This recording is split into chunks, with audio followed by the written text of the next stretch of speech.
welcome to SVG-TV News for Friday, August 18, 2022. I am Investor Boynes with the details. The largest batch of recruits have successfully passed the police training program.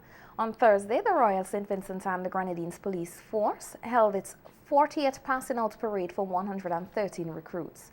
The squad was inspected by Governor General Susan Duggan in a ceremony that was attended by senior members of the force as well as family and friends of the graduates. In his address, Commissioner of Police Colin John urged the squad to count themselves as lucky to be chosen to enter the training program, as the force received in excess of 5,000 applications. Commissioner John advised the group to respect the rules of confidentiality when information is released within the force. We have seen in recent times where documents or information that is not to be posted on social media or divulged to persons are being divulged. It is not our force alone. We have seen it in other police forces, and these are things that we have to stamp out. The Royal St. Vincent and Grenadines Police Force, we have a social media policy that prohibits persons from posting things that they are not authorized to post. And some persons who have breached that law or breached those standing orders, they faced disciplinary action. I hope that you do not have to learn by your own action, but you're able to look at what took place before you and you will not fall prey to things of that nature. COP John also warned officers about the behavior they display while on duty, reminding them that they are to maintain a high level of professionalism. We have seen some police officers who their behaviors have fell far below the standard of a professional police officer. Some of them, we had to sever a relationship with them as an organization. Your stay in the police force significantly depends on you. The height to which you reach or do not reach significantly depends on you. So integrity is integral to your upward mobility and your general stay in the Royal St. Vincent and the Grenadines Police Force. Prime Minister and Minister of National Security Dr. Ralph Gonsalves says more officers are needed to tackle the growing problem of crime in St. Vincent and the Grenadines. In his remarks at the 40th passing out parade of recruits, PM Gonsalves describes the criminal environment as challenging, adding law enforcement is faced with more complex issues. He urges the new recruits to be better at the game than the criminal elements they are up against. So we need more men and women, and we also require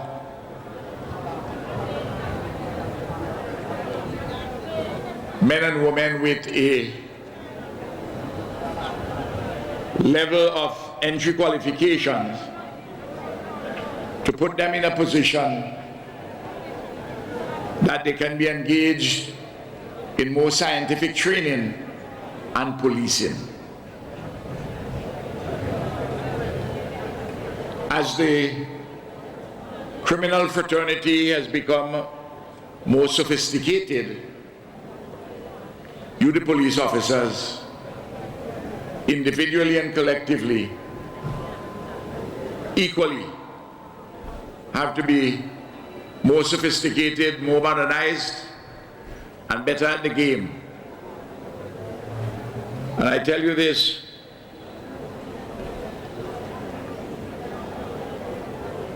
many modern-day criminals are very ingenious, and you will have to have a comparable ingenuity to be able to maintain and uphold the laws of the country and contribute broadly to law and order. Although the police training program has come to an end, PM Gonsalves reminds the group that as a police officer, learning is an ongoing process. He also issued a warning not to adopt the habits of ill-disciplined officers in the force. Because so long as you remain a police officer, you will be learning every single day. And you have to be reading, and you have to be studying your work experiences in whatever area you're put would ensure that you would learn on the job from other senior members of the police force, and for you to bring your fresh insights so that some of the things which are being done in an old way, you may have suggestions as to how they can be better performed. I urge you to be disciplined, to keep your head on, be conscientious, and please, for God's sake, when you actually start to work, don't allow some lazy or ill-disciplined ones currently in the force, because you have a few, you know. Don't use them as your role model, as your example. Because if you do that, you're probably not going to last very long. So I am urging you to follow the example of those who are performing well and those who are worthy of being emulated. He admonishes the group of new officers to give of their best during the probationary period. And this probationary period is necessary and desirable. First of all, to see whether you really want to be a policeman or woman. And secondly, for the police force to see whether you really are fit and proper material to be in the police force on an ongoing basis. The probation period is not a period of punishment. It's a period of further assessment. Of the 113 police recruits who joined the ranks of the police force, young female recruit Atika Ballantyne was honored as Valedictorian. Speaking at the passing out ceremony held at the Victoria Park, Ballantyne reflected on both the good and difficult times she spent together with the group. I can confidently say that this was a fun course. Obviously stressful, but fun no less. With powerful lessons being taught in order to make us proud, alert and obedient, with one of the most important being SPD corps, meaning a common spirit in an animated body. There are many interpretations of this, but for us, it's a feeling of pride and loyalty shared among members who shared a belief in their organization. Though many of us came into the training schools as strangers to each other or just acquaintances, we are leaving as more than that. We are leaving as a family. Whether it is helping a fellow recruit clean his shoes, cutting someone's hair, or lending some cotton, that was the road march for course number 40. Well, besides, give me some chess. But other than that, it was SPD Corps. Highlighting the knowledge and skill imparted to them during the training, Ballantyne used the opportunity to thank the police instructors for the patience displayed. We will never forget. Get away from here, Corporal Lave, who took the time to share with us her life experiences, teaching us what we should and shouldn't do when we get out there in the world of work.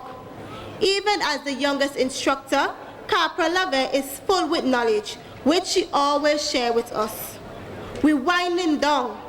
Sergeant Thomas, always having motivational speech, whether it be dinner time or fatigue time.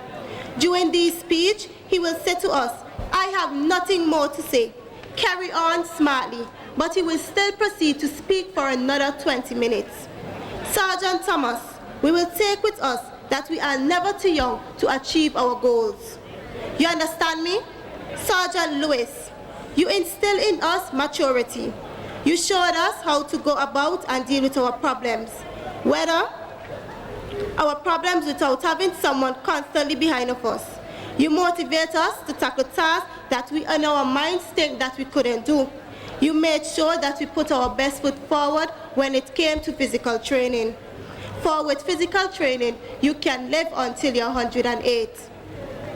Please don't prehesticate my mental pecunium. Sergeant Prescott, you taught us time management. We can reflect on all the times you gave us 2 hours to get our kids prepared. And without a doubt, we did. We reflect on the time you dedicated in the classroom preparing us for our exams. Recruits were awarded in a number of categories, including Most Disciplined, which went to Tivon Matthews, Most Outstanding went to Suanna Patterson, and Rashawn Durant, and Most Improved went to Calroy Jordan. Minister of Education Curtis King has aired his views on the ongoing debacle between the St. Vincent and the Grenadines Teachers Union and the government. The SVGTU intensified protest action over the last 2 weeks, calling for the reinstatement of unvaccinated teachers with benefits, while Prime Minister Dr. Ralph Gonsalves has stated repeatedly that persons wishing to return to the classroom should reapply with the ministry. Speaking on Star Radio on Thursday evening, Minister King says the issue is more complicated and the resolution should be left up to the courts. The issue is more profound and more serious than that. It is a challenge to governance and the legal system under which government operates. That's the issue now. Now when you have that, your resolution could come for the through the courts. The truth is, what the union is saying, they want the teachers to be reinstated. And the government is saying, no, you must reapply for your position. Those are not, and it goes beyond that. This matter has gone before the courts. So the resolution is in the courts. I don't see why we have to discuss resolution. Which resolution? The only resolution could come to this is through the court system. Minister King states reinstatement of teachers is not an option for government at this time. That is a more fundamental issue.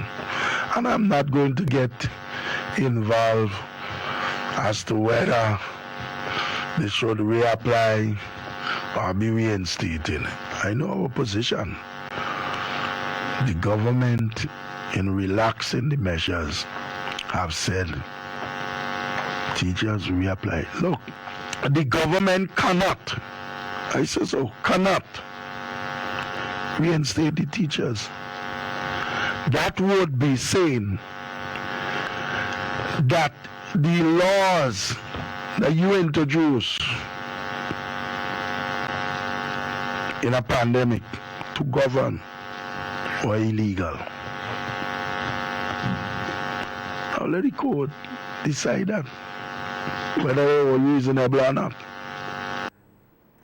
Technical support and assistance with the transplanting of vegetable seedlings was provided to vegetable farm owner Ruthlyn Robinson of Evesham. The transplanting exercise followed several weeks of preparation, during which time seedlings were produced at the Dumbarton Agricultural Station and the land was prepared by the soil conservation team of the Ministry of Agriculture. The demonstration plot was established as a teaching tool to train farmers in the application of good agricultural practices and complements classroom training provided under a wider program for the development of farmers. A total of 22 selected fruit and vegetable farmers are expected to benefit from this capacity building initiative and will be in a better position to cultivate and supply safe and high quality food for local consumption.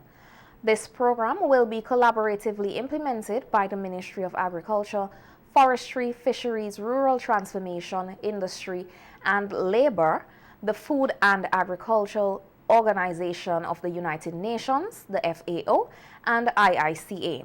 This activity falls under the Resilient School Feeding Program, which is a sub-project of the Mexico-CARICOM FAO initiative, Cooperation for Climate Change Adaptation and Resilience in the Caribbean. This program is funded by the government of Mexico.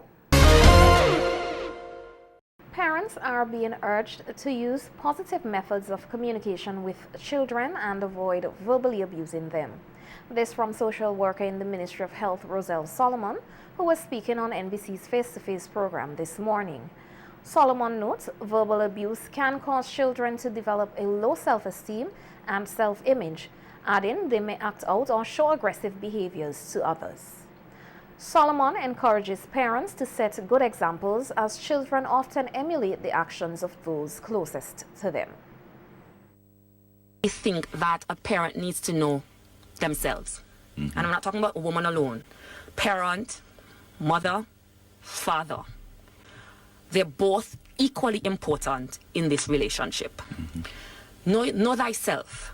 A lot of our experiences from our childhood, we pass on to our children. So we have to know how to decipher, how to take out the positives from the negatives. Being able to speak positively to your child. The negative thoughts stick, and they grow with this sense of self-doubt. They grow with this sense of not being good enough, not valued. So we have to be able to speak positively to our children. One, you have to know what your style of parenting is. The style of parenting is going to change over a period of time. You may be autocratic, stern, strict, or democratic, being able to converse with your child or laissez-faire, it's okay. But as throughout a child's lifespan, you have to know when to apply those things. So one, know thyself, be able to speak positively, be flexible. Be flexible. Again, that situation where knowing what style to choose, you know, when to engage, when not to engage, when certain things may not be going, know when to be flexible, because in you being rigid, that could pose some issues. Solomon also encourages parents to strengthen relationships with their children by being honest. It's about building trust. What do you do with your child? Do you have conversations with your child? I know back then, those things were not a thing, where you sit and have those candid conversations where you hear from your child what's going on in your life. What are your plans? Little things, oh, I like a boy, I like a girl. Those things are unheard of to have conversations about. But you engage with your child to know where they're at, what they're going through. And they go through a lot. We think, oh, because children get food and clothing, you have nothing to worry about. You know, I've heard it often, but they go through their own challenges. They have friendships that they have to navigate. They have relationships. When I say relationships, I mean other types of engagement in their lives. Friendships. They have teacher-child relationships. They have the world relation. They have relationships that they have to navigate for the first time. So therefore, that relationship between parent and child is to help buffer all those experiences. I'm not saying you have to be your child's best friend, but be there at that listening ear. Positive cases of the COVID-19 virus continue to decline in St. Vincent and the Grenadines. According to the latest report by the Ministry of Health, active cases now stand at 18. As of Thursday, August 18th, no new cases of the virus were reported and one person has recovered. To date, 4 persons remain hospitalized due to the virus, with one of the patients being fully vaccinated and 3 unvaccinated. Since the start of the pandemic, SVG has recorded 7,106 cases of the virus and 115 deaths. A total of 72,502 vaccines have been administered. Prime Minister Dr. Ralph Gonsalves and Minister of Agriculture Sabota Caesar are currently in Trinidad and Tobago for the 2nd Regional Agri-Investment Forum and Expo. The three-day forum aims to raise awareness of the importance of food security in the region, improving productivity and value chains in the agriculture sector, as well as creating investment opportunities for local and/or regional producers, among others. Minister of Agriculture Subota Caesar said his goal is the promotion of food security in the region. Minister Caesar has also expressed confidence in CARICOM's initiative to reduce their food import bill by 25% in the next 3 years. The minister also maintains that St. Vincent and the Grenadines remains the veritable food basket of the Southern Caribbean. The Prime Minister and Minister Caesar returned to the state on Sunday, August 21st, 2022.